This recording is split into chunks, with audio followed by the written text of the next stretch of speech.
So here we go बच्चों, this is our next video, that is video number 40 हाँ।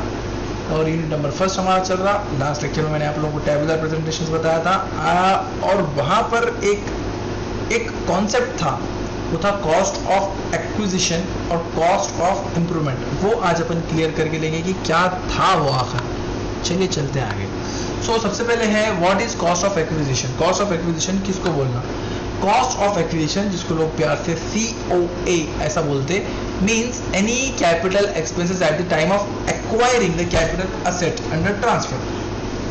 भाई आप जब कोई कैपिटल असेट को बेच रहे हो तो आपने खरीदा भी तो होगा ना, तो खरीदने के लिए जो आपने पैसा लगाया है that is called cost of acquisition. घर आप बेच रहे हो, कैपिटल गेन जो आपको होने वाला है, लेकिन वो घर जो आप बेच रहे उसको खरीदा भी तो पड़ा होगा ना आपको। अगर आपने उसको खरीदा है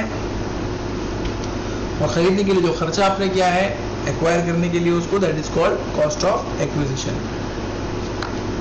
तो फिर what is cost of improvement? वैसे तो मैंने समझाया था, फिर भी देखते हैं, जिसको लोग प्यार से COI बोलते। तो इन्होंने बोल रहे कि any capital expenditure incurred by the SSC for making any additions और improvements in the capital asset.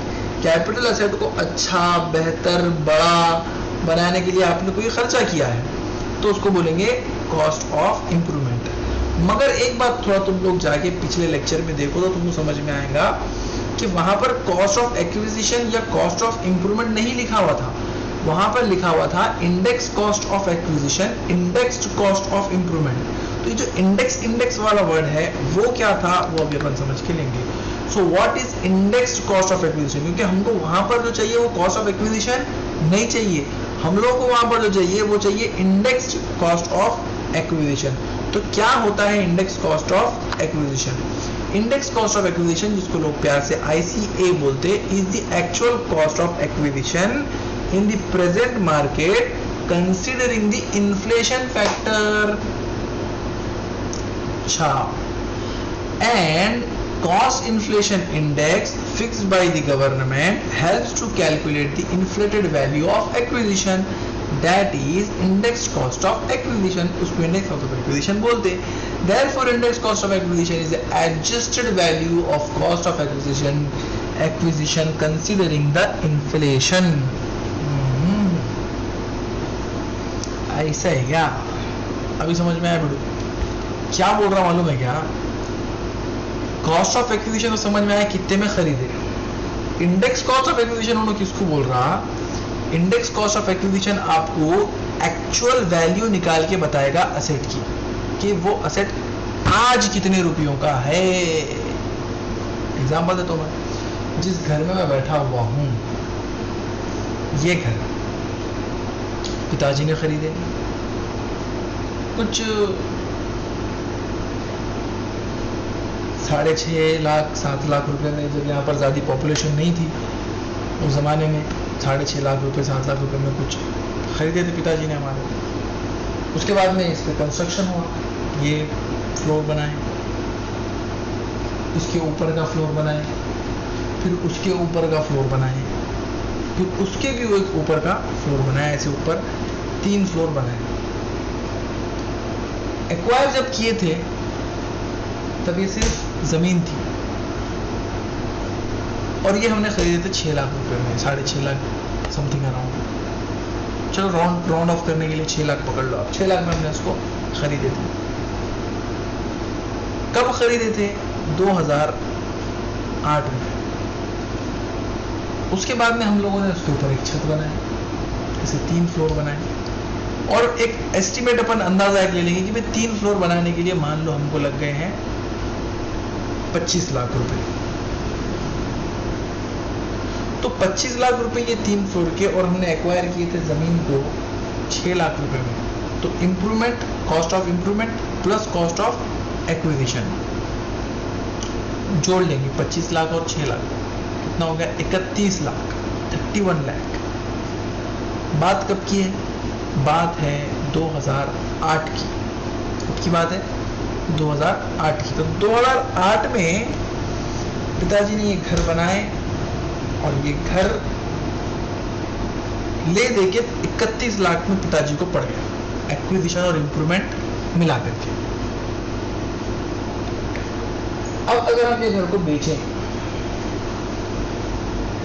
तो ये घर की वैल्यू है आज के ज़माने में 1.25 करोड़ रुपीस, 1.25 करोड़ रुपए अगर हम आज इस घर को बेच दें। तो अगर आज हम इस घर को बेच दें और 1.25 करोड़ रुपए पिताजी को मिल जाए तो आप क्या बोलेंगे कि भाई 1.25 करोड़ रुपए आपको मिले, आपको तो कैपिटल गेन भरना पड़ेगा। तो पिताजी बोलेंगे बिल्कुल भरता, क्यों नहीं भरूंगा। आप बोलेंगे भाई कितने में खरीदे थे, पिताजी बोलेंगे 6 में खरीदा था। इंप्रूवमेंट कितने का किए, पिताजी बोलेंगे इंप्रूवमेंट मैंने 30 लाख रुपए का इंप्रूवमेंट किया। चलो सब मिला जुला के हो गए मेरे 35 लाख रुपये, ठीक है 35 लाख रुपये हो गए।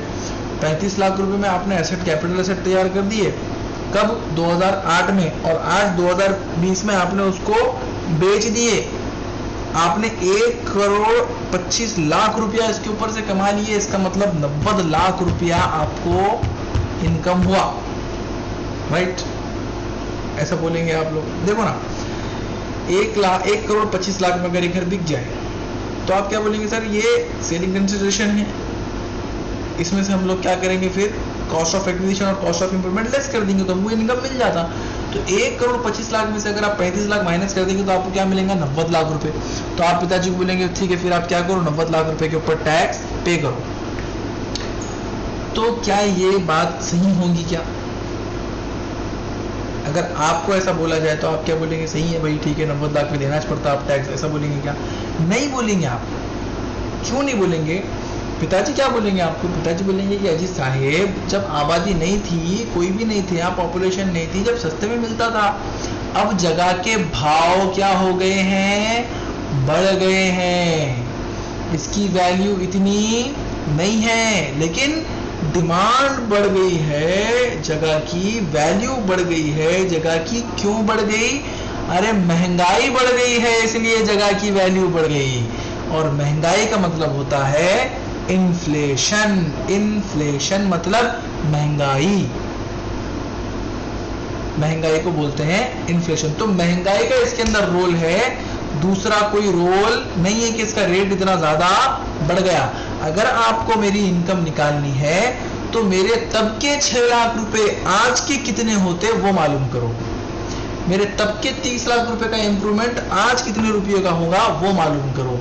वो मालूम करने को कहते हैं इंडेक्स्ड कॉस्ट ऑफ एक्विजिशन। मतलब तब खरीदे थे, आज खरीदते तो क्या वैल्यू में खरीदते, ये कैलकुलेट आपको करना पड़ेगा और उसके हिसाब से हम कैपिटल गेन निकालेंगे, नहीं तो वो नाइंसाफी हो जाएंगी, ठीक है। और मैंने जो आप लोगों को ये मेरे घर का और मेरे कंस्ट्रक्शन का और बड़े बड़े आंकड़े सुनाया ये सब झूठ है, मैं इतना अमीर आदमी नहीं हूँ। तो ये एक एग्जाम्पल थी सिर्फ, ठीक है। तो इसको सीरियस मत लो आप लोग। पहले तो मेरे पास कोई 1.25 करोड़ रुपए की प्रॉपर्टी नहीं है, मैं इसी तुक्काबाजी कर रहा, कैसा आदमी कमा नहीं सकता, सोच तो सकता ना, ठीक है। तो आगे चलते हैं अपन। तो मैं ये बता रहा था आप लोगों की इंडेक्स कॉस्ट ऑफ एक्विजिशन मतलब क्या हुआ कि इस जगह का तब खरीदा 6 लाख में, लेकिन आज क्या वैल्यू है वो महंगाई को ध्यान में रखते हुए, कंसिडरिंग दी इन्फ्लेशन फैक्टर। इसलिए यहाँ पे क्या बोला, प्रेजेंट मार्केट वैल्यू निकालना है, considering what, considering inflation factor. अब आप बोलेंगे सर महंगाई कितनी बड़ी है, मुझे समझ में आना, हमको कैसे समझ में आएगा भाई महंगाई क्या चल रहा है, क्या निकालना, कैसे निकालना। टेंशन की बात नहीं है। गवर्नमेंट ने एक इंडेक्स तैयार किया है जिसको वो लोग कॉस्ट इन्फ्लेशन इंडेक्स बोलते हैं, महंगाई का एक इंडेक्स है। आप लोगों ने फर्स्ट ईयर के अंदर क्या पढ़े क्या नहीं, बाप तुम लोगों तो कुछ समझ में नहीं आ रहा मेरे को, क्योंकि तुम्हारे पूरे एग्जाम कोविड में जा रहे है ना। फर्स्ट ईयर भी ऐसे गया, सेकेंड ईयर भी ऐसा जा रहा है, तो क्या करे तो मालूम नहीं मेरे को। लेकिन फिर भी कॉस्ट इन्फ्लेशन इंडेक्स, ये इसके तुमको थोड़ा सा समझा था कि आप लोगों ने जो है फर्स्ट ईयर के अंदर एक चैप्टर पढ़े स्टैटिस्टिक्स में, उसका नाम था इंडेक्स नंबर, राइट। उसमें आप एक बेस ईयर रहता था, एक करंट ईयर रहता था, और आपको बोलता था कि बेस ईयर में दाल 50 रुपए की थी तो हम 5 किलो खाते थे, और चावल 10 रुपए की थी तो हम 20 किलो खाते थे, और ऑयल इतने का था। तो अब ये बेस ईयर की बात होगी। और करंट ईयर में अब दाल का भाव 60 रुपये होगा तो हम 4 किलो खा रहे हैं, और चावल का भाव 10 रुपये से 12 रुपये होगा तो भी हम उसको अभी 10 किलो ही खा रहे हैं, क्योंकि लगता है ये चावल होता है, ये आपने बनाया। और आप एक कंप्यूटेशन करके एक आंसर निकाल के लेके आते थे। और आंसर कैसा आता था उसका मालूम है क्या? 105, 106, 112, 96, 97 इन परसेंटेज, जो आप लोग फिशर्स प्राइस इंडेक्स, जिसको आप लोग बोलते हैं फिशर्स प्राइस इंडेक्स, याद होगा आप लोगों को, जिसको हम लोग बोलते हैं। तो आप लोग इंडेक्स कैलकुलेट कर रहे थे। इंडेक्स कैलकुलेट कर रहे थे मतलब क्या कर रहे थे कि कितने टके से महंगाई बढ़ी वो आप मालूम कर रहे थे। थोड़ी देर के लिए आप सोच के देखो, तो आप बेस को 100 पकड़ते थे, याद है आपको? बेस वैल्यू बोले तो आप क्या बोलते थे? 100 बोलते थे। और ध्यान में रखो ये बात, कभी भी इंडेक्स की दुनिया में कभी भी बेस की वैल्यू क्या रहेंगी? 100 ही रहेंगी। बेस बोले क्या बोलना? 100 बोलना। यहाँ पर भी, यहाँ पे भी बेस आने वाला है आपको और वो 100 ही रहने वाला है। तो इंडेक्स नंबर जो आप लोगों ने पिछले साल पढ़े थे उसमें क्या था कि आप लोग बोलते थे कि बेस ईयर की वैल्यू 100 है, और जो आप आंसर लेके आते थे, फॉर एग्जांपल आपका आंसर आ गया 105 रुपया, तो क्या मतलब होता था वो आंसर का? आप लोगों ने मतलब पढ़े नहीं मालूम मेरे को, मैं आपको उसका मतलब समझाता हूँ। कि आप लोग बोले बेस ईयर की वैल्यू है 100 और आपने आंसर निकाल के लेके आए फिशर्स प्राइस इंडेक्स 105। इसका मतलब ये होता था कि जो चीज या जो खर्चे आप पिछले साल 100 रुपए में करते थे, इस साल आपको उसके 105 रुपए लगने वाले हैं, क्योंकि 5 रुपए से क्या हो गई है? महंगाई बढ़ गई है। समझे बात को? तो ऐसे कैलकुलेट करते हैं इंडेक्स। तो वो इन्फ्लेशन का इंडेक्स जो है गवर्नमेंट खुद बनाती है, आपको नहीं बनाने का है, इंडेक्स उनके पास रेडी है। तो आप लोगों को देखना है कि जो वैल्यू उसकी तब थी महंगाई के हिसाब से, आज इसकी कितनी वैल्यू हो गई है। एग्जांपल देता हूं मैं आप लोगों को एक और, फिर से फिशर इंडेक्स के हिसाब से एग्जांपल देता हूं कि अगर मैं आप लोगों को बोलूं कि बेस ईयर 100 है और करंट ईयर की वैल्यू आपने कैलकुलेट करके निकाले 110 रुपये, राइट? तो मेरे को एक छोटी सी एग्जांपल दो, एक छोटा सा सवाल का जवाब दो। पिछले साल जो चीज के लिए 100 रुपए लगते थे, इस साल उस चीज के लिए 110 रुपए लगने वाले हैं। इसका मतलब अगर आपने पिछले साल अपनी फैमिली पे 10,000 रुपए खर्चा किए थे, तो इस साल आपको कितने करने पड़ेंगे? 11,000 रुपये। 100 बन गया 110, तो 10,000 क्या बन जाएगा? 11,000। इतने पे इतना, तो इतने पे कितना? याद करो अपना इनकम टैक्स में अपन पढ़े थे, इतने पे था तो इतने पे कितना, और कॉर्पोरेट अकाउंट में भी पढ़े। तो 100 रुपए जहां खर्चा हुए थे पिछले साल, वहां पर 110 होने वाले हैं। इसका मतलब जहां 10,000 रुपए खर्चा होंगे, वहां पे 11,000 रुपए खर्चा होने वाले हैं इस साल। तो महंगाई बड़ी, समझ में आपको कैसा बड़ी? तो ये इंडेक्स जो है इन्फ्लेशन का, ये बना के रखते वो लोग, और उसके हिसाब से आप लोगों को मालूम करना है कि भाई 6 लाख रुपए पिताजी ने जब ये घर खरीदे 2008 में, तब इसकी क्या वैल्यू थी, इन्फ्लेशन क्या था, महंगाई का दर, महंगाई का रेट है उसमें दर लिखे हुए महंगाई के, तब महंगाई दर क्या था, आज महंगाई दर क्या है, वो वहां से लेके आपको यहाँ पर आंकड़ा लेके आना पड़ेगा। भाई तब के 6 लाख, आज के 6 लाख नहीं है। आप लोग बैग खरीदते हर साल, बैग कॉलेज के लिए बैग खरीदते, तो जो बैग आपको पिछले साल 350 रुपए में का मिल गया था, क्या इस साल आपको बैग 350 का मिलेगा? नहीं मिलेगा, वो बैग 450 का हो गया होगा। इस एग्जाम्पल में आप लोगों को दे रहा हूँ, समझ में आ रही क्या बात आपको? ठीक है, चलो आगे चलेंगे अपन। Then what is index cost of improvement? तो इंडेक्स कॉस्ट ऑफ इंप्रूवमेंट क्या है? बस वही, जिस साल में आपने इंप्रूवमेंट करे उस साल आपने कितने खर्चा किए थे, उसको कैलकुलेट करके निकालना है सीआईआई के हिसाब से। सीआईआई बोलते हैं उसको, कॉस्ट इंफ्लेशन इंडेक्स को। प्यार से बोलना, प्यार से बोलते रहते सब।